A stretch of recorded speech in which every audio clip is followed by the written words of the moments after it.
আসসালামু আলাইকুম। রিয়াজ কিচেন থেকে নতুন আরও একটি রেসিপি নিয়ে আপনাদের মাঝে হাজির হয়ে গেলাম। আজকে তৈরি করছি ফ্রাইড রাইস, যেটা আমি বাসায় সবসময় তৈরি করে থাকি, বেশি একটা ঝামেলা ছাড়া। আর সেটাই আপনাদের সাথে আজকে শেয়ার করব। আশা করছি আপনাদের কাছে ভালো লাগবে। চুলায় একটি ফ্রাই প্যান বসিয়ে দিয়েছি। এখানে আমি 3 টেবিল চামচ পরিমাণে সয়াবিন তেল দিয়ে দিলাম। তবে আপনারা চাইলে তেলের পরিবর্তে পুরো রান্নাটা বাটার দিয়েও করতে পারেন।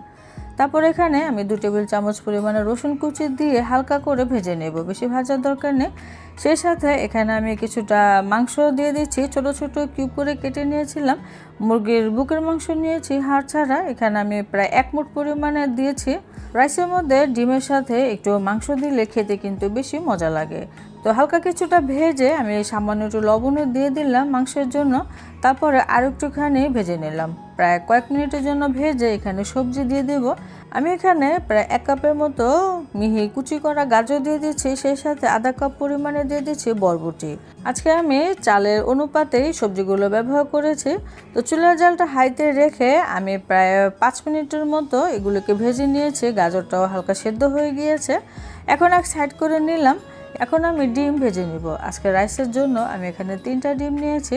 তো ডিমে সামান্য একটু লবণ দিয়ে দিলাম, এতে করে ডিম খেতে ভালো লাগবে। চুলার জালটা কমিয়ে রেখে ডিমটা এরকম নেড়ে চেড়ে ভেজে নিতে হবে। আপনারা চাইলে 2 কাপ রাইসের জন্য ডিম তারপর মাংস পরিমাণ বাড়িয়ে দিতে পারেন। আমি আজকে যেহেতু বিফ গ্রেভির সাথে এই রাইসটা পরিবেশন করব, সেজন্য ডিম মাংস কমিয়ে ব্যবহার করেছি। এখানে আমি কিছু কাঁচামরিচ দিয়ে দিলাম, আরও বাড়িয়েও দিয়ে দিতে পারেন যদি আপনারা ঝালটা বেশি খান। এখন আমি সবজির জন্য এখানে কিছু লবণ দিয়ে দিলাম, তারপরে আরও 1 মিনিটের জন্য ভেজে নিব। রাইসের জন্য সবজিটা কিন্তু পুরোপুরি রান্না হয়ে গিয়েছে। এখন আমি প্রথম থেকে সেদ্ধ করে রাখা পোলাও ভাত দিয়ে দিচ্ছি। আমি আজকে 2 কাপ পোলাও চাল নিয়েছিলাম, সেটাকে পানিতে ভিজিয়ে রেখে সেদ্ধ করে নিয়েছি। তারপরে পানিটা ঝরিয়ে এটাকে ঠান্ডা করে নিয়েছি, মানে ফ্রিজে রাখিনি, এটা ফ্যানের বাতাসেই ছিল। তো পুরোপুরি ঠান্ডা করে রাইসটা রান্না করবেন, এতে করে রাইসটা খুব সুন্দরভাবে ঝরঝরে হবে। আমি প্রায় 90% সেদ্ধ করে নিয়েছিলাম, বাকিটা এখন রান্না করলে হয়ে যাবে।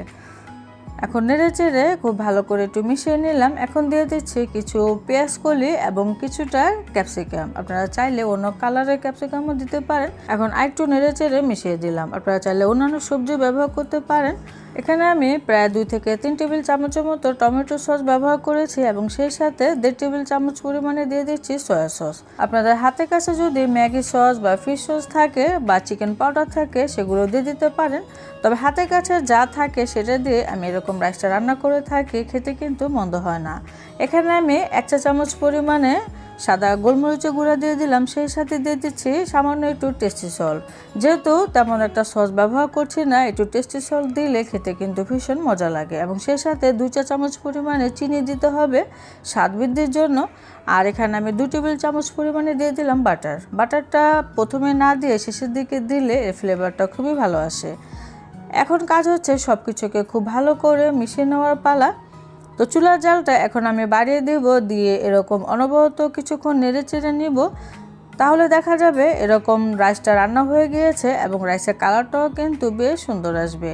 আবার রাইসটাও কিন্তু ঝরঝরে রয়েছে, কিন্তু কোনো প্রকার রাইসের ভিতরে কোনো শাঁসালো ভাব নেই বা শক্ত থাকবে না। তো আশা করছি আজকের রেসিপিটা আপনাদের কাছে ভালো লাগবে। রাইস রান্নাও হয়ে গিয়েছে, এখন পরিবেশন করার পালা। আমি গরুর মাংস দিয়ে একটি গ্রেভি তৈরি করেছিলাম, সেটার সাথে আজকে এই রাইসটা পরিবেশন করেছি। খেতে আলহামদুলিল্লাহ অনেক মজার ছিল। অতিরিক্ত সসের ঝামেলা ছাড়াই এভাবে করে রাইস রান্না করবেন, আশা করছি ভালো লাগবে, নিরাশ হবেন না। আর যদি তৈরি করেন তাহলে অবশ্যই কমেন্টে জানাবেন কেমন হলো। সবাই বেশি ভালো থাকবেন, বিদায় নিচ্ছি, আল্লাহ হাফেজ।